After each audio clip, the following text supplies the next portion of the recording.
Mental math कक्षा 7 बच्चों, यहाँ पर मैं लेकर आया हूँ चैप्टर 1 यानी अध्याय 1 पूर्णांक। पूर्णांक का आखिरी यानी नेक्स्ट पार्ट हम करने वाले हैं और इस भाग में हम बच्चों सीख रहे हैं कि पूर्णांक को कैसे हल किया जाता है, गुणात्मक प्रतिलोम, योगात्मक प्रतिलोम क्या होते हैं, ये हम सब सीख रहे हैं। और एक बात और जो आपके लिए है कि कुछ बच्चों के कमेंट्स आते हैं सर वीडियो नहीं मिल रही है। भाई जो भी वीडियो आप मेरी देखते हैं उसके नीचे मेरे चैनल का नाम होता है, ठीक है ना। आप उस पर जब क्लिक करेंगे तो आप मेरे चैनल पर पहुंच जाएंगे और मेरे चैनल पर जाकर वहां पर वीडियोज और प्लेलिस्ट के बटन होंगे तो आप उस पर क्लिक करके अन्य वीडियो देख सकते हैं। आइए करना शुरू करते हैं। तो प्रश्न नंबर 41 क्या कहता है, ये रहा आपके सामने। तो प्रश्न नंबर 41 कहता है बच्चों कि घटा 125 जमा और घटा 50 का गुणात्मक प्रतिलोम बताना है। अब गुणात्मक प्रतिलोम क्या होता है भाई, जो संख्या होती है ना उस संख्या का रेसिप्रोकल कर देना होता है, वो गुणात्मक प्रतिलोम होता है। तो पहले हम इसको सोल्व करेंगे। तो घटा 125 ब्रैकेट खोल लीजिए, घटा जमा घटा, घटा 50, ठीक है ना। और इनको अगर हमने इकट्ठा कर लिया, एक घटा 125 और घटा 50, घटा 175 होता है, घटा 175 होता है। तो इसका गुणात्मक प्रतिलोम बताना है। तो इसके नीचे एक मानते हुए, ठीक है ना, का इसका प्रतिलोम क्या हो जाएगा, एक ऊपर आ जाए, घटा का निशान ऊपर ही रखना है, और 175, ठीक है ना, 175 इस तरीके से ये आ जाएगा। अगर आप चाहे तो लिख भी सकते हैं कि घटा 175 का इस तरीके से गुणात्मक प्रतिलोम, ठीक है। घटा 175 का गुणात्मक प्रतिलोम बराबर घटा 1/175 है, ठीक है ना, इस तरीके से। आइए करते हैं अगला प्रश्न।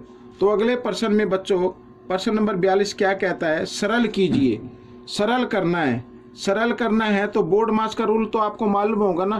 पहले हमें भाग को हल करना है और भाग का निशान है घटा 8 और घटा 2 के बीच में, ठीक है। उससे पहले जो संख्या लिखी है उसे आप यूं कहीं लिखेंगे इस तरीके से और इनको भाग कर देंगे। जब भाग करेंगे, क्योंकि दोनों तरफ घटा है तो घटा से घटा का निशान काट देंगे। 8 को 2 से भाग करेंगे, 2 के पाड़े में कहाँ पे आएगा, ये 4 पे आएगा। तो यहाँ पे लिख देना आपको 4 और गुणा पीछे आ गया 3, हो गई भाग, ठीक है। अब बोर्ड मास का रूल कहता है कि आपको गुणा करना है पहले, ठीक है। तो गुणा हल करेंगे तो गुणा से पहले जो संख्या उसे यूं का यूं, 4 तिया कितना होता है 12, ठीक है। अब ये 12 लिख दिया। लेकिन अब देखिए आगे इसको हल करें तो घटा जमा क्या होती है, घटा होती है। अब 20 में से 12 आपको घटाना है, तो 20 में से 12 घटाएंगे तो 8 आ जाएगा। लेकिन बड़े नंबर के सामने घटा का निशान है इसलिए घटा का 8 आएगा, ठीक है। ये प्रश्न भी आपका हल हो गया। अब प्रश्न नंबर 43 कर लेते हैं। प्रश्न नंबर 43 क्या कहता है, देखो, एक लिफ्ट किसी खान कूपक में 7 मीटर प्रति मिनट की दर से नीचे जाती है। यदि वह भूमि के 50 मीटर ऊपर से नीचे जाना शुरू करती है, 50 मीटर नहीं बच्चों, यहाँ पर ये 5 मीटर है, ठीक है ना, ये गलती से हो गया। और आपके मेंटल मैथ में अगर है 50 तो उसको 5 कर लेना, ठीक है ना, 5 है ये यहाँ पर। तो भूमि के अंदर 205 मीटर जाने में कितना समय लगेगा। तो सबसे पहले हमें निकालने कुल दूरी कितनी हो जाएगी, ठीक है। कुल दूरी जो उसे लिफ्ट को तय करनी है, तो कुल दूरी यानी 5 मीटर तो ऊपर है और जमा यहाँ पर 205 मीटर नीचे की तरफ जाएगी। तो अगर इनको जमा कर देंगे तो कितना आ जाएगा, 210 मीटर आ जाएगा, ठीक है। ये कुल दूरी आ गई। अच्छा, 1 मीटर 7 मीटर जाने में कितना समय लगता है, 1 मिनट का। तो लिख लो 7 मीटर,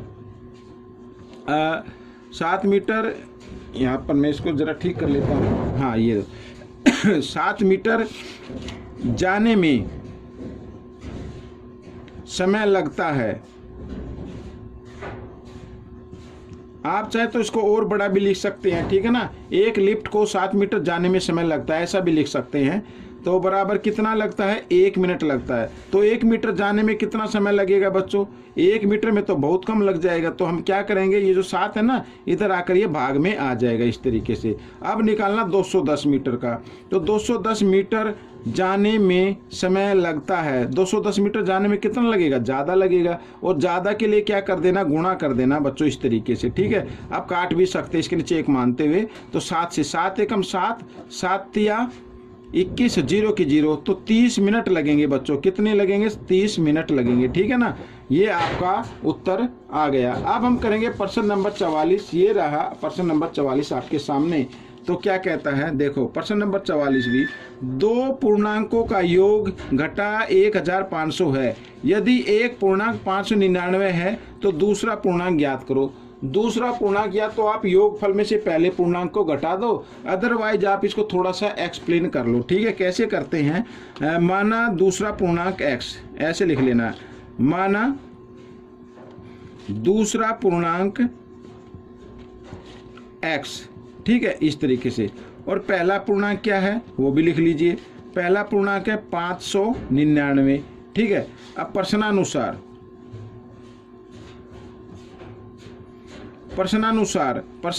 यानी पहला पूर्णांक, ठीक है, 599 और जमा दूसरा पूर्णांक, ये हो गया का इनका योग कितना आता है, घटा 1500 आता है। तो इस तरीके से, ठीक है। अब भाई x का मान निकालना है, दूसरा पूर्णांक तो है ना ये, घटा 1500। अब ये 599 इधर जमा है, इधर आकर ये घटा हो जाएगा, तो इसको भी हम क्या कर देंगे, घटा 599। ठीक है, इस तरीके से।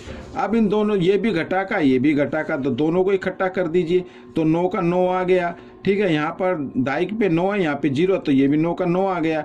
यहाँ सैकड़े पे 5 है, यहाँ भी 5 है, 5 और 5 कितना होता है, 10 होता है। 10 की 0 हासिल 1 और 1 और 1 2, दोनों घटा के तो घटा का ये आ गया बच्चों। तो ये आपका उत्तर बन गया, दूसरा पूर्णांक आपका आ गया है।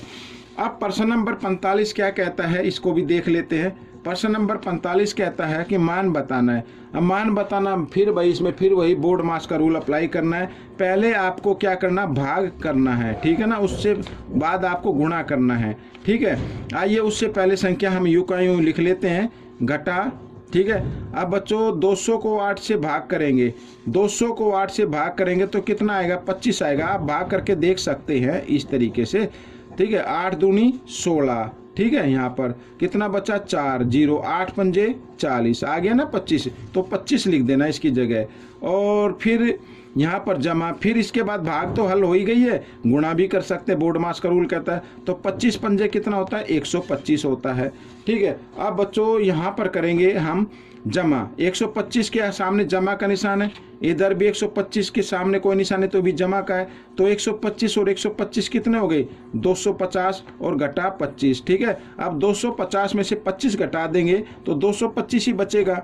ठीक है, तो ये आपका उत्तर बन गया। अब हम करते हैं प्रश्न नंबर 46। तो प्रश्न नंबर 46 क्या कहता है, देखो प्रश्न नंबर 46 कहता है, गर्वित को एक कलम बेचने पर 2 रुपए का लाभ होता है तथा एक पेंसिल बेचने पर 50 पैसे की हानि होती है। किसी एक दिन गर्वित को कुल लाभ कितना हुआ, 10 रुपए का लाभ हुआ। यदि उस दिन उसने 15 कलम बेचे तो बताइए कि कितनी पेंसिल बेची। भाई एक कलम पर कितना लाभ होता है उसे, 2 रुपए का। 15 कलम पर कितना लाभ होगा वो निकालेंगे पहले। ठीक है ना, यहाँ पर लिख लो, एक कलम पर लाभ, एक कलम पर लाभ, एक कलम पर लाभ कितना है बच्चों, 2 रुपए का है।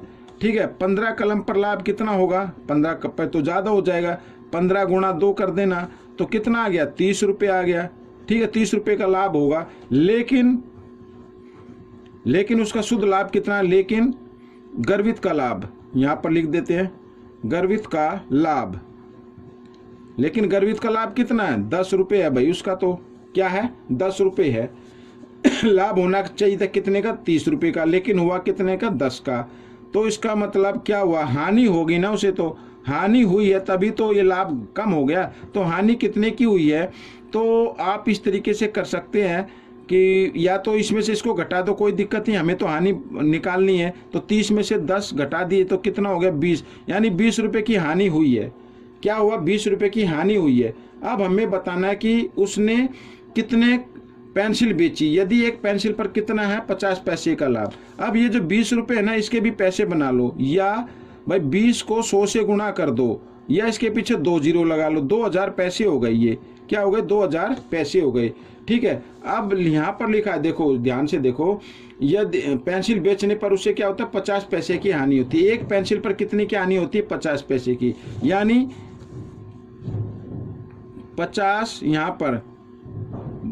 ठीक है, या तो आप देखो सीधा निकाल सकते हो पेंसिलों की संख्या, यहाँ पर मैं लिख देता हूँ पेंसिलों की संख्या। ठीक है, कुल हानि लिखनी है ऊपर, कुल हानि हुई है 2000 पैसे की, और इसको भाग कर देना है किससे, एक पेंसिल की हानि से, इस तरीके से। तो 0 से 0, यहाँ से 5 एकम 5, 5 चौक 20, 0, तो कितनी पेंसिल हो गई, 40 पेंसिल हो गई बच्चों। ये आपका उत्तर आ गया, ठीक है ना। तो ये प्रश्न आपका हल हो गया। तो बच्चों ये वीडियो कैसी लगी मुझे जरूर बताएं, इसमें से सीखकर दूसरे बच्चों को जरूर सिखाना है। मिलेंगे अगले भाग में, तब तक के लिए धन्यवाद।